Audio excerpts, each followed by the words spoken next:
ഒരുപാട് പേര് ചോദിക്കുന്നതാണ്, അതായത് GST രജിസ്ട്രേഷൻ ഞാൻ ഇപ്പം തന്നെ എടുക്കണം, ഞാൻ ഇപ്പം തുടങ്ങിയിട്ടല്ലേ ഉള്ളൂ, ഇപ്പം തന്നെ GST എടുക്കണമെന്ന്.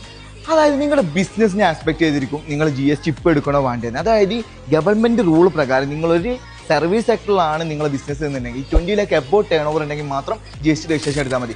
അതുപോലെ നിങ്ങളൊരു സർവീസ് അല്ല ഗുഡ് സെക്ടറിലാണെന്നുണ്ടെങ്കിൽ, പ്രൊഡക്റ്റ് സെല്ലിംഗ് ആണെന്നുണ്ടെങ്കിൽ 40 lakh എബോവ് ടേൺ ഓവർ ഉണ്ടെങ്കിൽ മാത്രം നിങ്ങൾ GST രജിസ്ട്രേഷൻ എടുത്താൽ മതി. ബട്ട് നിങ്ങൾ ബിസിനസ്സിൽ നല്ലൊരു എമൗണ്ട് ഫസ്റ്റ് നിങ്ങൾ ഇൻവെസ്റ്റ് ചെയ്യുന്നുണ്ടെങ്കിൽ ആ എമൗണ്ടിൻ്റെ GST നിങ്ങൾക്ക് ആവശ്യമുണ്ട് എന്നുണ്ടെങ്കിൽ നിങ്ങൾ എന്ത് ചെയ്യണം? ഫസ്റ്റ് തന്നെ GST രജിസ്ട്രേഷൻ എടുക്കണം. നമ്മൾ ഫസ്റ്റ് അതായത് സ്റ്റാർട്ടിങ് ചെയ്യുമ്പോൾ ഒരു ഓഫീസാണ് സെറ്റപ്പ് ചെയ്യുന്നുണ്ടെങ്കിൽ അതിൽ ഒരുപാട് എക്സ്പെൻസുകൾ നമുക്ക് മീറ്റ് ചെയ്യാറുണ്ട്. ആ എക്സ്പെൻസിലൊക്കെ GST നമ്മൾ കൊടുക്കുന്നുണ്ട്.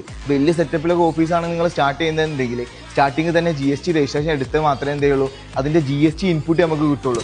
മറ്റേത് നമ്മൾ GST ഇൻപുട്ട് എടുക്കുന്ന ടൈമിന് നമ്മൾ ഫസ്റ്റ് ഇൻവെസ്റ്റ് ചെയ്ത എമൗണ്ടുകളൊക്കെ എന്താവും? ലാപ്സായി പോകും. അപ്പം നിങ്ങളെ ബിസിനസ് എന്താണോ നിങ്ങൾക്ക് ഒരു കൺസൾട്ടൻറ്റിന് വേണ്ടി ജസ്റ്റ് ആസ്ക് ചെയ്യുക, ഞാൻ എങ്ങനെ പരിപാടി സ്റ്റാർട്ട് ചെയ്യുന്നത്, ഇതിന് ഞാൻ ഇപ്പോൾ GST എടുക്കണോ അതോ കുറച്ച് കഴിഞ്ഞിട്ട് എടുത്താൽ മതിയോ, ഇനി GST എടുത്താലുള്ള ബുദ്ധിമുട്ടുകൾ എന്തൊക്കെയാണ്, അതായത് GST എടുത്തിട്ട് നിങ്ങൾക്ക് എന്തൊക്കെയാണ്, എങ്ങനെയാണ് ഇതിൻ്റെ ഫയലിംഗ് ഉണ്ടാവുക, അതായത് GST എടുത്താൽ മന്ത്ലി റിട്ടേൺസ് ഫയൽ ചെയ്യണം, എങ്ങനെ അത് ഫയൽ ചെയ്യുക, അതിനെക്കുറിച്ച് കൂടുതൽ എന്തെങ്കിലും നിങ്ങൾക്ക് അറിയണമെന്നുണ്ടെങ്കിൽ നമ്മളെ കോൺടാക്ട് ചെയ്യാവുന്നതാണ്.